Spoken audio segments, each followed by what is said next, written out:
Hello सगळ्यांना. आज सागरच्या डब्यात मी बटाट्याचे काप, चपाती, डाळिंब, ॲपल, दही आणि ही जी बर्फी आहे ही गुलकंदची बर्फी आहे आणि मलईचा पेढा असं सगळं दिलं होतं. आणि आजच्या दिवशी बरेच आयटम्स होते त्याच्या टिफिन बॉक्समध्ये भरायला. मला खरंच खूप स्ट्रगल झाला. मग त्याला ड्रायफ्रूट्स आणि त्याची बॅग सेट करून दिली आणि आज तो वेळेतच ऑफिसला गेला.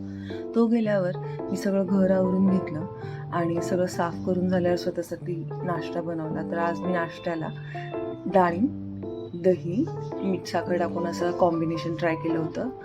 दिवसभर काम केल्यावर रात्री सासूबाईंनी अंडा करी बनवली आणि माझ्या भावाचा बर्थडे होता तर मी केक आणायला गेले होते रात्री. आणि माझं असं ठरलं होतं की मी आणि सागर जाऊ. तर आम्ही दोघं असं डिस्कस करत होतो तर माझे सासरे बोलले, नाही नाही, बर्थडे आहे, आपला फॅमिली मेंबर आहे, तर आपण पण जायचं, सगळ्यांनीच जायचं. मग सासरे येतात, मग सासू पण आल्या, आम्ही खरंच चौघंजणं गेलो. मला वाटलं नव्हतं ते पण येतील. इतकं सरप्रायझिंग होतं माझ्यासाठी की ते माझ्या भावासाठी येतील. म्हणजे एवढ्या रात्री, ते सकाळी खूप लवकर उठतात. तर त्यांनीच डिसाईड केलं की आपण जाऊयात, सेलिब्रेट करूयात. माझ्या सासऱ्यांसाठी बर्थडेज आर रिअली इम्पॉर्टंट. म्हणजे त्यांना असं वाटतं एक मोठं सेलिब्रेशन असतं. तर तेही आले होते.